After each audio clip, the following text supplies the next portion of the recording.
خير يا روحي، مساء الخير يا عيوني يا مستقبلي يا حياتي. مساء الخير.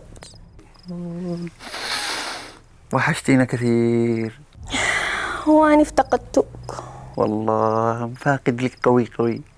اسمع يا سعد، يا تجي وتدي البيس وتدفع بقية المهر ولا ايش يا هيثم؟ مالك ذي الحين ما قحبوش ولا شحبوه ولا ايش بتعملي؟ حرام وطلاق، لاقي امسح بك الشارع حق بيتكم كله.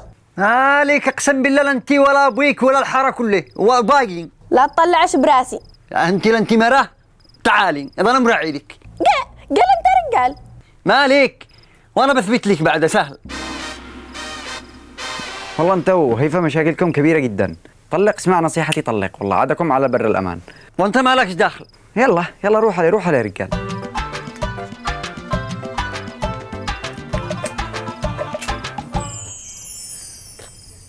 يلا يا هيثم، يلا انزلي امسحي بالشارع. ما بك سخاء، عاد احنا عشان نتزوج قريب. انا افدالك يا هيثم، والله اننا ادعي دعاء انه ربي يجمعنا احنا على خير بأقرب وقت. انت قولي بس يا رب. امين يا سعد، امين. بس متى قد قال خلال شهرين معك بس. تدي بقيات البيس ولا عيفسخ العقد؟ يفسخ العقد ليش؟ يعني انا راقد، انا جالس اكافح علشانك. انا مسحت الارضيات، اشتغلت مباشر، مسحت كل الصحون، كله علشانك، علشان ابوك الاصلع ما يتكلمش.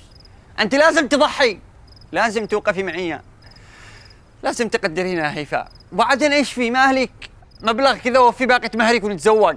مو لا مو مقدك، هي 100,000 ادخل اديهلك. اوف، ولو يا هيفاء 100,000 مش قليل يا هيفاء، باقي 3,900,000. بداية 1000 خطوة ميل يا هيفاء. ضحي زي ما ضحي يا بقرة زي ما يضحوا اللي يحبوا. الموضوع مش صعب. انا اشتك تقدرين يا هيفاء. أنا مقدر لك يا سعد، مقدر لك، وأنت والكل قدر وضعي. أنا قد نسير على بنات الحارة وبنات المدينة. قصتي المفروض يعملوا لنا مسلسل في قناة يمن شباب. والله إن فكرة شو نشتهر، والله إن يسهل لنا الزواج بالراحة. كم اللحمة حق الرز؟ هنا اللحمة حق الرز، الله